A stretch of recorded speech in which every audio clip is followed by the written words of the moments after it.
Hello everyone. तो यह blood से संबंधित हमारा दूसरा लेसन है। पहले लेसन हमने देखा था ब्लड से संबंधित जो भी क्वेश्चंस आते हैं उसको समझने का प्रयास किए थे, और इस लेसन में हम समझेंगे ब्लड का कंपोजिशन क्या होता है। खास करके हम फोकस करेंगे प्लाज्मा का। तो देखिए इसमें क्या क्या हम देखने वाले हैं। पहले तो हम मानव रक्त के बारे में थोड़ा समझने का प्रयास करेंगे, और उसके बाद इसका कंपोजिशन समझने का प्रयास करेंगे। फिर प्लाज्मा के बारे में फोकस मुख्य रूप से करेंगे, और थोड़ा सा यकृत के बारे में यहाँ जाने का प्रयास करेंगे। फिर समझेंगे प्लाज्मा का संगठन क्या क्या होता है, इसमें क्या क्या कंपोजिशन होता है। और फिर हम समझेंगे कि प्लाज्मा में जो प्रोटीन होता है, प्रोटीन का क्या क्या काम होता है उसको समझने का प्रयास करेंगे।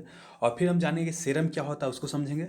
और फिर जानेंगे प्लाज्मा के कार्य क्या होता है। तो चलिए शुरू करते हैं। सबसे पहले हम प्लाज्मा के बारे में प्लाज्मा के बारे में शुरू करेंगे। उससे पहले हम लोग समझते हैं कॉम्पोजिशन ऑफ ब्लड। ब्लड का कॉम्पोजिशन ऑफ ब्लड में किसका किसका संगठन होता है, कौन कौन इसका मिल करके निर्माण करता है। तो देखिए जो आप ब्लड इस तरह से देखते हैं ना, एक्चुअली में उस तरह से ब्लड नहीं होता, बल्कि ब्लड में इस तरह से आपको दिखाई देगा। कुछ अंश आपको लाल दिखाई देगा, कुछ अंश आपको उजला दिखाई देगा, कुछ अंश आपको पीला दिखाई देगा। समझ में आ रहा है? तो देखिए क्या होता है। जैसे हम लोग समझते हैं क्या कि ब्लड जनरली होता है लाल होता है, इस तरह से कटता है तो लाल निकलता है।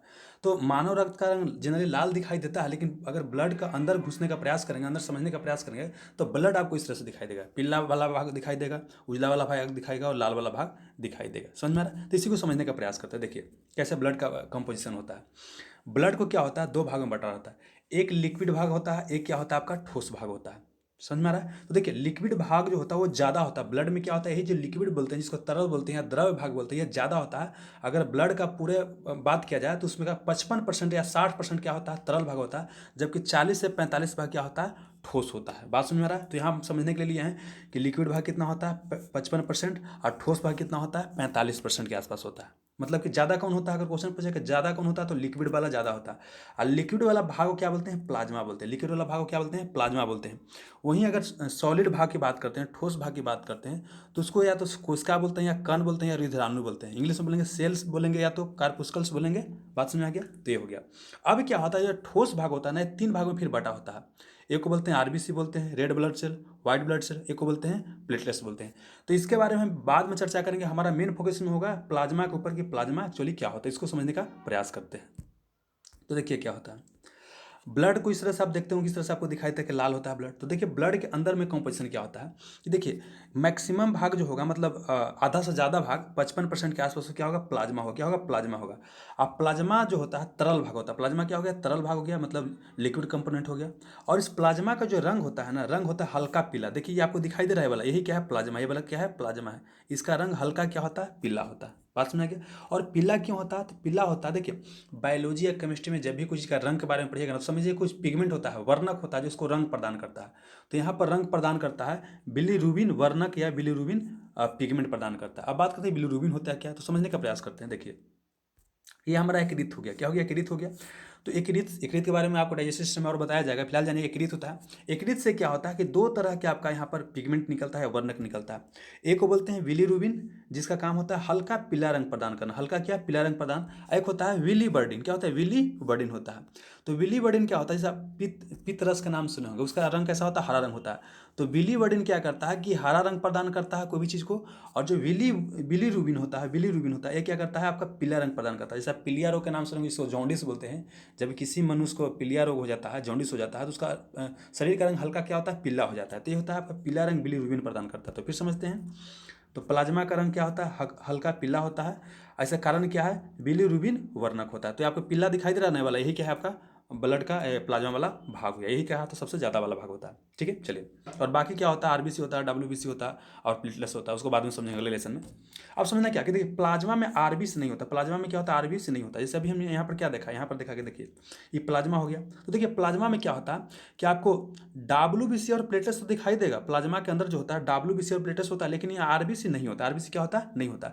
तो हम प्लाज्मा बराबर क्या बोल सकते हैं कि प्लाज्मा में से क्या करें, प्लाज्मा बराबर कि ब्लड में से हम क्या करेंगे, आरबीसी निकाल देंगे। ब्लड में से क्या रहेगा, आरबीसी नहीं रहेगा, तो क्या हो जाएगा, आपका प्लाज्मा हो जाएगा। ऐसी चीज़ को ऐसे बोल सकते हैं कि प्लाज्मा बराबर क्या हो सकता है, डब्ल्यूबीसी प्लस प्लेटलेट्स बोल सकते हैं। तो यहाँ समझते हैं, यही चीज़ को यहाँ लिखा गया है कि देखिए प्लाज्मा में क्या होता है कि आरबीसी नहीं होता। तो जो ब्लड होता है उसमें से आरबीसी क्या करते हैं, निकाल देते हैं, घटा देते हैं, तो वही क्या आपका गया, प्लाज्मा आ गया।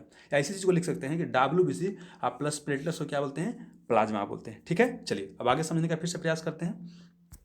अब देखिए क्या है कि प्लाज्मा है, तो प्लाज्मा क्या कंपोजिशन, अभी हमने क्या देखा कि ब्लड का कंपोजिशन क्या होता था, ब्लड में हमने क्या देखा, इस तरह से कंपोजिशन समझने का प्रयास किया यहाँ पर कि ब्लड क्या होता है कि लिक्विड भाग होता है, एक सॉलिड भाग होता है, लिक्विड भाग को प्लाज्मा बोलते हैं, सॉलिड भाग को आपका कोशिका कण धारणु बोलते हैं, और फिर सॉलिड भाग जो होता है 3 भागों में बटा होता है, आरबीसी, डब्ल्यूबीसी, प्लेटलेट्स। तो उसी तरह से यहाँ पर समझने का प्रयास करते हैं कि प्लाज्मा कंपोजिशन, प्लाज्मा में क्या क्या पाया जाता है अंदर में। तो देखिए प्लाज्मा जो पीला वाला जो अंश आपको पूरा दिखाई दे रहा है दोस्तों, इसमें क्या क्या दिखाई पाया जाता है। मैक्सिमम भाग तो क्या होता है, जल होता है। मतलब अगर हम बात किया जाए तो 90% भाग क्या होता है, जल होता है। मतलब अगर 100 लीटर लिया जाए प्लाज्मा तो 90 लीटर तो क्या हो जाएगा, जल ही हो जाएगा।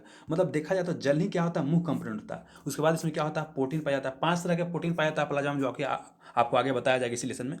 तो प्रोटीन पाया जाता है, तो प्रोटीन क्या होता है, मात्र 7% के आसपास होता है। अगर ग्लूकोज की बात करते हैं 102% के आसपास होता है। तो अगर प्रोटीन और ग्लूकोज दोनों को साथ ले लिया जाए तो क्या हो जाएगा, आपका 9% के आसपास हो जाएगा। देखिए शरीर में क्या होता है, जो भोजन पचता है ना, तो ग्लूकोज के फॉर्म में आता है, और फिर ग्लूकोज क्या होता है, ग्लाइकोजन के फॉर्म में क्या होता है, जमा हो जाता है। बात समझ रहा है। तो प्रोटीन और ग्लूकोज मिला के लगभग 9% के आसपास होता है।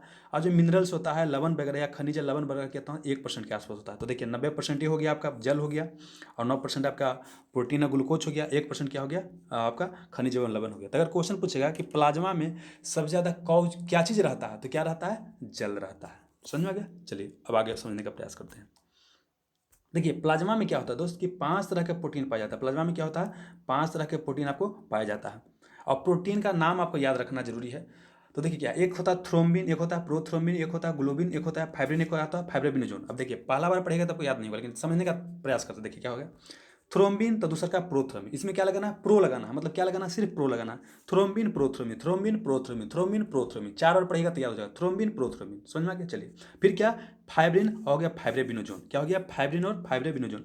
मतलब देखिए दो को एक जैसा लग रहा है, ये दोनों एक जैसा लग रहा है, और दो को दोनों एक जैसा लग रहा है, फाइब्रिन और फाइब्रोबिनोजोन, फाइब्रिन फाइब्रोबिनोजोन होता है। एक हो गया ग्लोबुलिन, जिसे ग्लोबल पढ़ते हैं ना, ग्लोबल वैश्वीकरण पढ़ते हैं ना, ग्लोबल वैश्विक। दूसरी तरह से यहाँ ग्लोबुलिन याद करना है। क्या याद करना है, ग्लोबुलिन याद करना है। तो 4 और पढ़िए, थ्रोम्बिन प्रोथ्रोम्बिन ग्लोबिन फाइब्रिन फाइब्रोबिनोजोन। ठीक है। चलिए अब देखिए जितना भी पांचों प्रोटीन आपको दिखाई दे रहा है ना, पांचों प्रोटीन का काम क्या होता है, रक्त का थक्का बनाने में मदद करना। मतलब ब्लड क्लोटिंग में क्या करता है, मदद करता है। हालांकि आगे आपको ये भी बताऊंगा जब आगे के लेसन्स में, उसमें बताया जाएगा कि देखिए ब्लड को क्लोटिंग करने में विटामिन के मदद करता है। क्या करता है, विटामिन के मदद करता है। इसके अलावा क्या होता है, प्लेटलेट्स मदद करता है। इसके अलावा क्या होता है, कैल्शियम मदद करता है।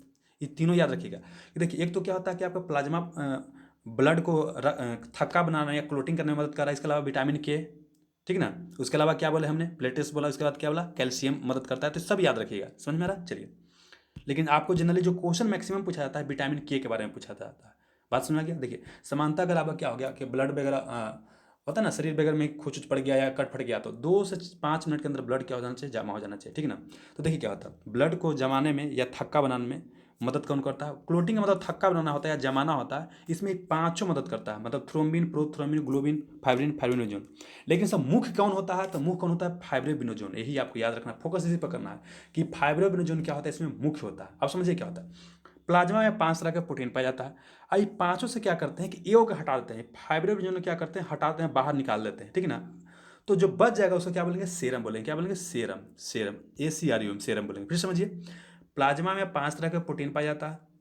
इस पांचों प्रोटीन से क्या करते हैं कि एक जो मेन होता है फाइब्रोनोजोन, इसी को हटा लेते हैं, तो इसको बोलते हैं सीरम। आप समझिए ये मेन है जमाने वाला, जमाने के लिए सब चारों भी जमाता है, लेकिन मेन कौन जमाता है, फाइब्रोनोजोन जमाता है। यही मुख्य रक्त का थक्का बनाता है। अब यही नहीं रहेगा तो रक्त थक्का बनेगा, बिल्कुल नहीं बनेगा, बनेगा लेकिन पहले का बच्चा क्या होगा, बहुत कम बनेगा। इसका मतलब क्या, हम ये मान के चलते हैं कि जो फाइब्रोनोजोन जो प्रोटीन निकाल देते हैं तो रक्त का थक्का बनता ही नहीं है। इसका मतलब क्या हो गया कि सीरम क्या करता है कि रक्त को थक्का बनने नहीं देता है, क्योंकि इसको निकाल लिया ना फाइब्रोनोजोन, तो ना सीरम बचा, तो ये क्या करता है कि ब्लड को थक्का बनने नहीं देता। यही चीज़ को यहाँ समझते हैं। देखिए प्लाज्मा में से क्या करते हैं कि फाइब्रोबिनोजोन, देखिए फेब्रिबिनोजोन देगा या फाइब्रोबिनोजोन, दोनों का मतलब एक ही होता है। अब जानबूझ के इसको लिखा है मैंने फेब्रिबिनोजोन, क्योंकि कहीं कहीं ऑप्शन में क्या होता है कि फेब्रिबिनोजोन होता है, तो आप कंफ्यूज ना करें, इसलिए आपको यहीं पर क्लियर कर दे रहा हूँ कि फाइब्रिबिनोजोन रहेगा उसका मतलब यही रहेगा, अब फेब्रिबिनोजोन रहेगा इसका मतलब भी यही रहेगा। तो प्लाज्मा में से क्या किया कि जो फाइब्रोबिनोजोन प्रोटीन था उसको निकाल दिया, उसको क्या बोले, सीरम बोले। तो सीरम का मतलब क्या हो गया कि प्लाज्मा में से क्या करेंगे, फाइब्रोबिनोजोन या फेब्रिबिनोजोन प्रोटीन को क्या करेंगे, निकाल देंगे, यही क्या हो जाएगा, सीरम हो जाएगा। अब सीरम की बात करते हैं, तो सीरम ब्लड को जमाने में सहायता करेगा कि जमाने नहीं देगा, तो जमाने नहीं देगा ना, क्योंकि जमाने वाले तो निकाल दिए फाइब्रोबिनोजोन को। तो मतलब क्या कि सीरम क्या इसके रूप में कार्य करता है, एंटी क्लोटिंग। एंटी क्लोटिंग मतलब क्या होता है कि जमने नहीं देगा। तो क्वेश्चन पूछ सकता है कि सीरम का काम क्या होता है, ब्लड को थक्का बनाना, तो नहीं, ब्लड को थक्का बनने से क्या होता है, रोकना इसका काम होता है। चलिए, अब क्या है कि जब ब्लड को थक्का बनाने की जरूरत पड़ेगा तो उसको हम एंटी सीरम बोलेंगे। क्या बोले? एंटी सीरम बोलेंगे। क्या बोले? Anti serum. मतलब यह रक्त को थक्का बनाने में क्या करेगा? मदद करेगा। सीरम क्या करेगा? रक्त को थक्का बनने नहीं देगा, क्योंकि इससे हम प्रोटीन तो में निकाल लिए हैं जो जमाता है। और जबकि एंटी सीरम क्या करेगा? इसको रक्त को थक्का बनाने में मदद करेगा। ठीक है दोस्त, चलिए अब आगे आते हैं। अब हम बात करते हैं कि प्लाज्मा के कार्य क्या होता है। जो प्लाज्मा होता है उसका प्लाज्मा शरीर में एक्चुअली करता क्या है, तो देखिए क्या करता है। सबसे बड़ा चीज़ पहले अभी क्या बोला कि देखिए पीला वाला जो भाग आपको दिखाई दे रहा है, प्लाज्मा दिखाई दे रहा है। तो ये प्लाज्मा सबसे पहले क्या करता है कि रक्त को, जो ब्लड होता है उस ब्लड को थक्का बनाने में क्या करता है? मदद करता है। हालांकि और भी जो चीज़ होता है रक्त को थक्का बनाने में मदद करता है, लेकिन यहाँ पर समझना क्या है कि प्लाज्मा भी क्या करता है? रक्त को थक्का बनाने में मदद करता है, पहला चीज़। दूसरा काम क्या होता है कि जो भोजन बन गया और जो पच गया ना, तो जो पचा हुआ भोजन होता है उसको शरीर के प्रत्येक कोशिका तक क्या करता है? पहुंचाने का काम करता है। बात सुन मेरा, क्या करता है? भोजन जो होता है उसको शरीर के प्रत्येक कोशिका तक पहुंचाने का क्या करता है? काम करता है, दूसरा काम। और साथ ही क्या होता है, कुछ हार्मोन्स भी होता है, उसको भी क्या करता है? शरीर के अलग अलग भाग पर पहुंचाने का कार्य करता है।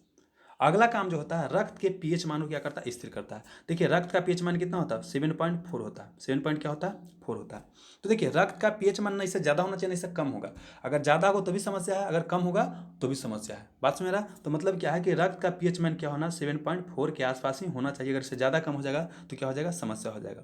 समझ में गया? देखिए अगर 7.4 से कम हो जाएगा ना तो क्या हो जाएगा? मान लीजिए 7 हो गया या 6 हो गया, तो क्या होता है कि अम्लीय माध्यम हो गया ना, तो ब्लड क्या होता है? अंदर क्लोट करने लगेगा, अंदर जमने लगेगा, शरीर के अंदर ही क्या होगा? जमने लगेगा, और फिर नस वगैरह क्या होगा? फट जाएगा। वहीं अगर 7.4 से ज़्यादा होता है, मान लीजिए 8 हो जाता है, ऐसी अवस्था में क्या हो जाएगा कि ब्लड में क्या होगा? पानी की मात्रा क्या हो जाएगा? ज़्यादा बढ़ जाएगा। तो दोनों ही स्थिति हमारे लिए सही नहीं है। तो इसमें हम देखिए प्लाज्मा के बारे में कार्य, ठीक ना। और देखिए जो भी बायोलॉजी का लेसन, इसका प्लेलिस्ट बना दिया कंप्लीट बायोलॉजी कोर्स, उसमें जाकर आप देख सकते हैं। साथ ही क्या है कि अगला जो लेसन आएगा उसमें आपका जो आपका दूसरा कंपोनेंट बच गया ब्लड का, यहाँ पर समझ लेते हैं क्या बच गया दोस्त। देखिए यहाँ ठोस वाला आरबीसी, डब्ल्यूबीसी, प्लेटलेट्स, इसको समझने का प्रयास करेंगे, और यह लेसन थोड़ा सा लंबा हो सकता है। ठीक है, धन्यवाद।